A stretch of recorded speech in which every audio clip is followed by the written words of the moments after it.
శ్రీ మండిపల్లి రాంప్రసాద్ రెడ్డి సార్కి ఆహ్వానం. మిగతా ఇక్కడికి విచ్చేసిన అందరూ మిగతా అతిథులకు కూడా ఆహ్వానం చెప్తున్నాను. జాతీయ 36వ రోడ్డు భద్రతా మాసోత్సవాల్లో భాగంగా జనవరి 16 నుంచి ఈ నెల 15 వరకు మేము నిరంతరంగా ప్రతిరోజు ఏదో ఒక కార్యక్రమం రోడ్డు భద్రతా అవగాహన సదస్సు మీద మేము నిర్వహించడం జరిగింది. మాకు అన్నమయ్య జిల్లాలో రాజంపేట, పీలేరు, మదనపల్లి, రాయచోటి ఈ 4 ఆఫీసులు ఉన్నాయి.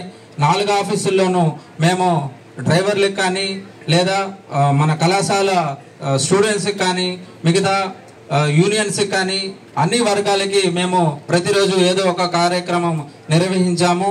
అదేవిధంగా ర్యాలీ, వాకథాన్స్ ఇలా అనేక కార్యక్రమాలు ప్రజల్లోకి తీసుకెళ్లేందుకు మేము ఈ నెల పాటు కృషి చేశాము. అన్నమయ్య జిల్లాలో 2024లో ఇంతకుముందు చెప్పినట్టు 7% ప్రమాదాలు తగ్గాయంటే ఇది అందరి కృషిగా మేము చెప్తున్నాము. ఇది ఇంకా తగ్గేటట్లు మేము ఇంకా కృషి చేస్తామని, అదేవిధంగా మీ నుంచి కూడా మాకు సహకారం అందించాలని నేను కోరుతున్నాను. ఇంతకుముందు అన్ని విషయాలు ఇక్కడ చెప్పారు. ఇవన్నీ మీకు తెలిసినవే. హెల్మెట్ పెట్టుకోవాలి, సీట్ బెల్ట్ పెట్టుకోవాలి, లేదా తాగి డ్రైవ్ చేయకూడదు, ఓవర్ స్పీడ్ వెళ్ళకూడదు అనేసి. సో మీరందరూ ఇవి తెలిసి పాటించట్లేదు, అందుకే మనము ప్రమాదాల బారిన పడుతున్నాము. ఇటీవల పార్లమెంట్లో కూడా మన central transport minister Shri Nitin Gadkari గారు ఇదే విషయం చెప్పారు. మన చట్టాలు చాలా బలంగా ఉన్నాయి, అయినప్పటికీ మనము ఈ చట్టాలని పాటించట్లేదు. అందుకే దేశంలో సంవత్సరానికి 1,60,000 మంది చనిపోతున్నారని పార్లమెంట్ సాక్షిగా చెప్పడం జరిగింది. ఇది నిజమే అనిపిస్తుంది. మీరు బైక్స్ ఉంటాయి, ప్రతి ఇంట్లోనూ ఖచ్చితంగా 1-2 వెహికల్స్ ఖచ్చితంగా ఉన్నాయి. ఎంతమంది పాటిస్తున్నారో మీరే ఆత్మ పరిశీలన చేసుకోవాలని నేను కోరుతున్నాను. ఎంతమంది సీట్ బెల్ట్ పెట్టుకుంటారో, ఎంతమంది హెల్మెట్ పెట్టుకుంటారు.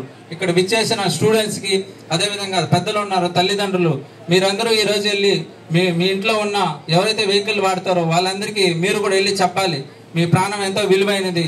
మీరు ఇట్లా చేస్తే ఉన్న ఒక ప్రాణం, అంటే ఒక ముద్దులు కొడుకో ఎవరో ఉంటారు, ఒకగానొక కొడుకు చనిపోతే ఎంత క్షోభ అనుభవిస్తామో మీరు వారి గురించి వివరించి చెప్పాలని, తద్వారా వాళ్ళు అవగాహన తీసుకురావాలని నేను కోరుతున్నాను. ఇంతకుముందు గోల్డెన్ అవర్ గురించి మన డిప్యూటీ డిఎంహెచ్ఓ గారు చెప్పారు. ప్రమాద బారిన పడి 1 అవర్ లోపు వాళ్ళకి సహాయం అందిస్తే వాళ్ళ ప్రాణాలను కాపాడచ్చు.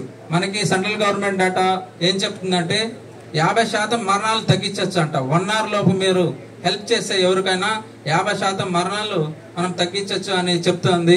కాబట్టి ఎవరైతే వాళ్ళు కాపాడతారో, ఈ సహాయం చేస్తారో, రోడ్డు బారిన యాక్సిడెంట్ బారిన పడి వాళ్ళని గుడ్ సమరిటన్ గా గుర్తించి కలెక్టర్ గారి చేతుల మీదుగా 5,000 రూపాయలు కూడా బహుమతిగా ఇవ్వడం జరుగుతుంది. సో మీరు భయపడకండి. అంటే మేము విట్నెస్ గా ఉండాలేమో, పోలీస్ స్టేషన్కి మమ్మల్ని తిప్పుతారేమో అని చాలా భయాలు ఉంటున్నాయి. అలాంటి ఇబ్బంది ఏం లేదు. ఇప్పుడు మిమ్మల్ని ఎక్కడికి పిలవరు, మీరు బయట వ్యక్తి సాయం చేసిన వారికి గుర్తిస్తారు అంతే తప్ప మిమ్మల్ని పోలీస్ స్టేషన్కి పిలిచడం అలాంటి ఏమి జరగదు. అదేవిధంగా మేము రవాణా శాఖలో ఇంతకుముందు చెప్పినట్టు దాదాపు అన్ని సర్వీసెస్ ఆన్లైన్ చేస్తున్నాం సార్. అన్నీ అంటే ఫేస్లెస్, జనాలు ఎవరు ఆఫీస్కి రాకుండా అన్నీ వాళ్ళు ఆన్లైన్ అప్లై చేసుకొని అక్కడే మేము సర్వీస్ ఇచ్చేటట్టు అన్నీ చేస్తున్నాం సార్. ఇంకా ఆటోమేటిక్ టెస్టింగ్ స్టేషన్స్ కూడా వస్తున్నాయి రాబో కాలంలో. అదేవిధంగా ఆటోమేటిక్ డ్రైవింగ్ ట్రాక్స్ కూడా వస్తున్నాయి సార్. దీని ద్వారా అంటే హ్యూమన్ ఇంటర్వెన్షన్ తగ్గుతుంది, ఎంప్లాయీ యొక్క డిస్క్రిప్షన్ తగ్గుతుంది. సో కాబట్టి ఇందులో ఎవరికి పార్షాలిటీ చూపించరు. అంటే మీరు తెలిసిన వాళ్ళు, తెలియని వాళ్ళు అనే ఒక భేదం లేకుండా అందరినీ ఆటోమేటిక్ టెస్టింగ్ రావడం వల్ల అందరినీ ఒకేలాగా ట్రీట్ చేసి అందరికీ న్యాయం జరిగేలాగా చేస్తున్నారు. సో దీనికి ముందుకు తీసుకెళ్తున్న మా శాఖ మంత్రికి ధన్యవాదాలు తెలుపుతున్నాము.